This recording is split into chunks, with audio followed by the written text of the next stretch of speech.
Goeiemôre. Jy luister na die 74ste oordeenking in die reeks, 'n paar maal om die son. Ons tema vir oggend is 'n doel om voor te leef. Wat gee aan ons reise om die son betekenis? Het dit betekenis? Het my lewe betekenis? Dit sou moeilik wees om die invloed van Viktor Frankl in my eie lewe te beskryf.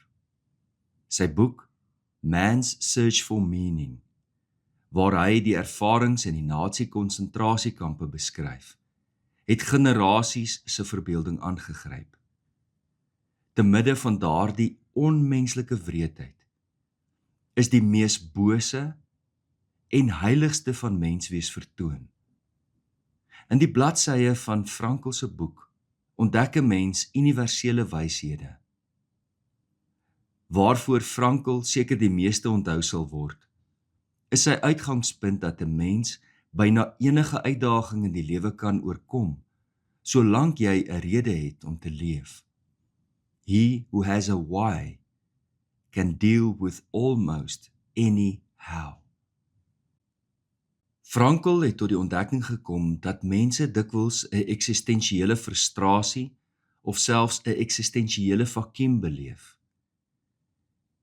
Die gemis van betekenis in ons lewe is die gevoel dat hierdie hele bestaan dalk net 'n sinlose onderneming is. Andersins kan ons dit meer persoonlik beleef, met die gevoel dat net my lewe het nie 'n doel nie en ek het niks voor om voor te leef nie. Hy het veral na jong mense wat alles het om van te leef, maar niks het om voor te leef nie, verwys. Ek weet nie wat die persentasie vandag is nie, maar toe hy die boek geskryf het 25% van volwassenes 'n eksistensiële vakuum beleef, maar onder studente was dit so hoog as 60%. Daar is dikwels leidrade dat ons 'n eksistensiële vakuum beleef. Dink aan die verskynsel van die Sondag blues, of wat sommige mense nog erger beleef as 'n Sondagdepressie. Wanneer die week se geraas en gejaag verby is en 'n stilte oor jou huis en jou siel neerdaal, daal daar ook 'n bewuswording oor jou neer dat alles wat jy het en alles wat jy is dalk net 'n leë gejaag is. Die herinnering dat jy jou lewensdoel iewers langs die pad verloor het. Dit is in die besonder so vir pensionarisse en bejaardes. Hoor mooi, dis nie noodwendig so nie.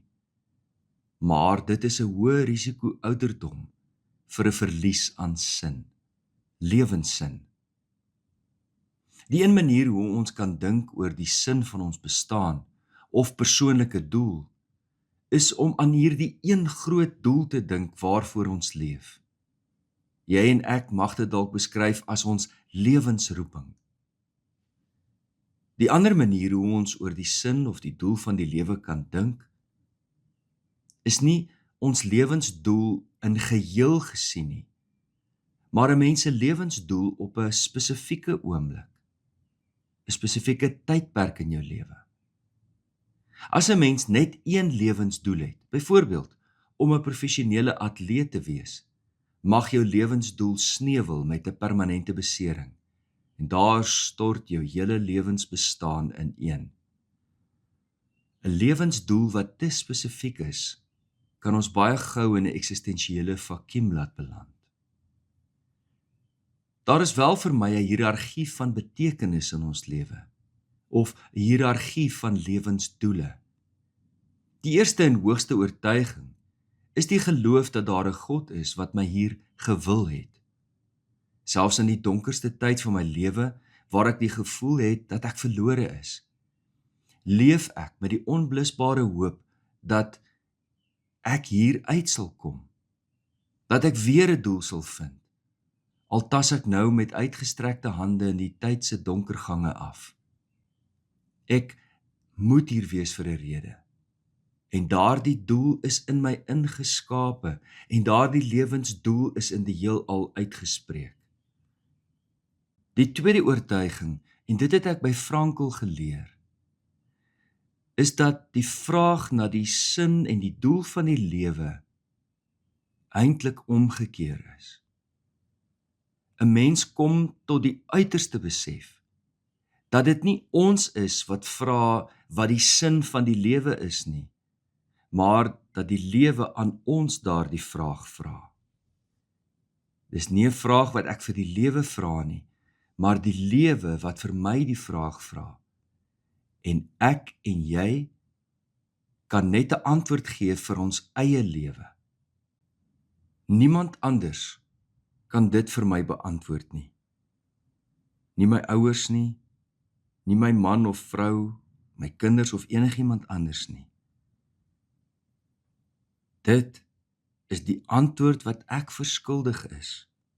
Eerstens aan God, tweedens aan myself, en derdens aan die mense wat saam met my en rondom my leef.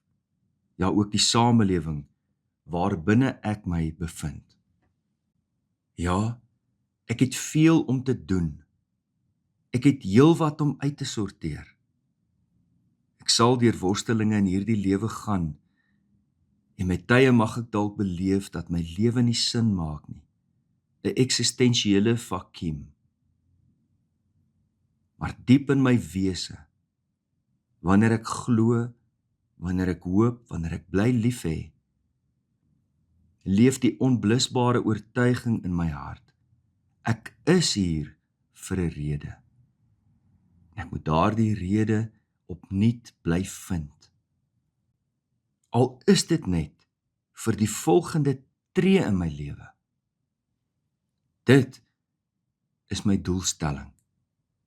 En hoe klein daardie treetjie ook al mag lyk vir enigiemand anders. Dit is my tree in die rigting van die eksistensiële vervulling van my lewe.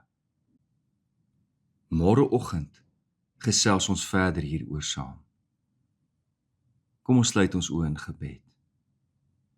Hemelvader, ons kom buig hier aan die begin van die week voor U in aanbidding. U ken die plek waar ons is op ons lewenspad. Of ons lewe vol is van betekenis en ons die doel van ons bestaan ten diepste begryp. U ken ook die plekke in ons lewe waar dit voel of alles leeg geword het. Asof die toekoms donker is. Dat ek selfs my eie hand nie voor my kan sien nie. Waar dan nou heen?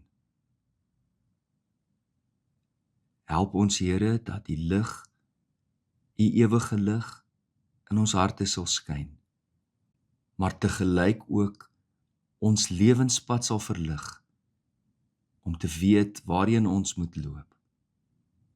U het ons geskape vir 'n rede. Help ons om in die groot perspektief van ons lewe dit te ontdek, maar ook vir hierdie week, vir hierdie dag, en vir hierdie uur. Dit bid ons in Jesus naam. Amen.